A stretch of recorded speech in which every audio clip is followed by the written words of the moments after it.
Wild Beer Co. Ninkasi. Bubbles, apples, wild beer.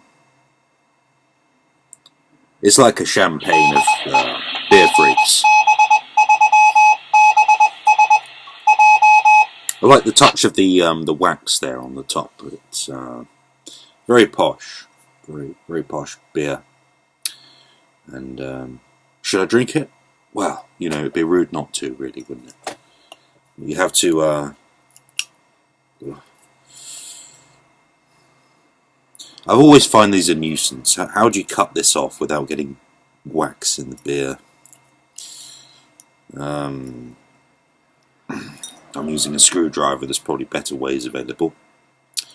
Other devices are available. It's not too clever. There you go. Alright. Yeah, reassuring fizz. There we go.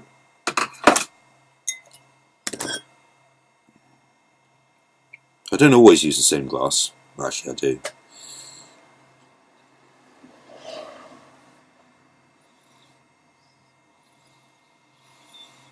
Hoppy, floral, overpowering with apples.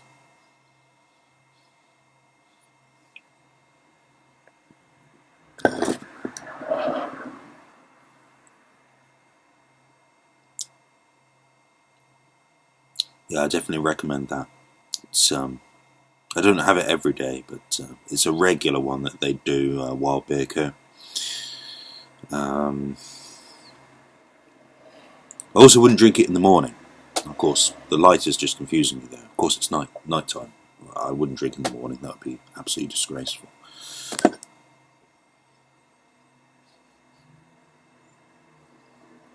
So, what have we got here? Wild Beer Co. We believe exceptional brewing stems from imagination and passion. It's not just a process. We average every wild brew. Never average. Every wild brew is a result of wild minds conceiving, creating, and crafting beers.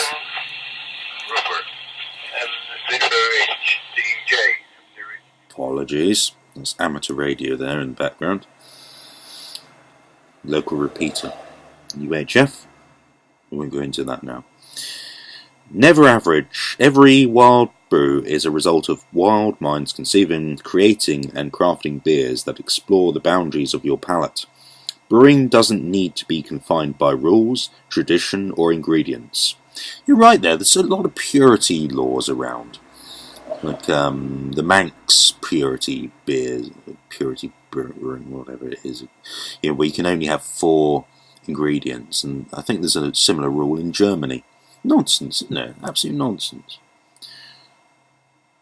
By adding a wild 5th ingredient or process to our beers, we want to give you a truly memorable drinking experience, altering your perceptions and thrilling your taste buds. Drink Wildly Different, named after the ancient Sumerian goddess of beer. This is an equally divine Belgium-style saison, with a copious amount of New Zealand hops, freshly harvested Somerset apple juice, and wild yeast added to the mix. However, we like to take things just that bit further. It's the wild way. Once bottled, the beer undergoes a secondary fermentation, with champagne yeast. Yeah, I read that on their site actually. It doesn't say that on the front of the bottle, champagne, but no, I have said to people this is like a champagne of beer, like a cross between cider and champagne. It doesn't taste like your classic beers, really.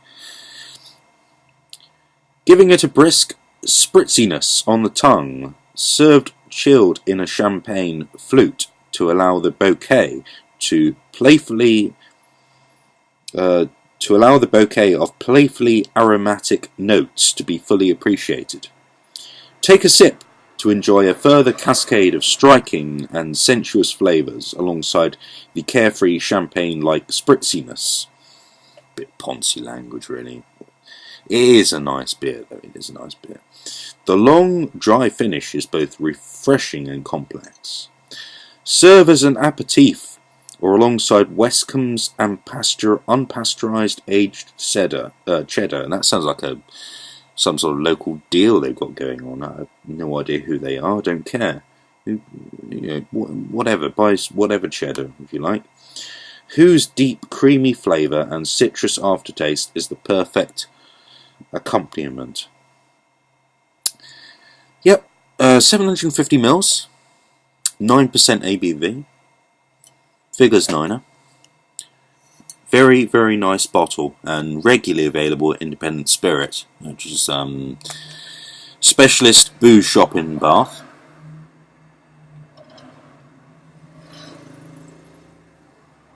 Yes, I can't add to that description really. It's like cider, but I'm not a big fan of cider. Not really, it's not to my taste. Sometimes, depending on the mood, but this is a very nice tasting sweet. It's not overly sweet, but it does taste more like cider than beer, I'd say. So there you go. Wild Beer Co. Very, very good brewery. They like to be experimental. This is a nuisance. They do it for show, and it is a nuisance to sort that out. So, luckily, it doesn't. One thing I will say. You sometimes get, certainly the Beard Brewery, which is a subdivision of Bath Ales.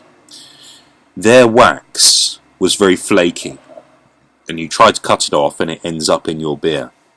Not nice. This comes off in one go, so yes, it looks a bit silly and it's a nuisance, but at least they're appreciating the fact that beer drinkers don't want it in their beer, so that they've got the constituency of their wax correct. That's all I'll say for that. But it's still a nuisance. There you go. It's one of these marketing techniques. People think that the beer lasts longer or something if it's got wax on. It doesn't. It's absolute nonsense. Right, before I start ranting, get yourself one of these. 7-3. 2 Echo 0. Echo Oscar Lima.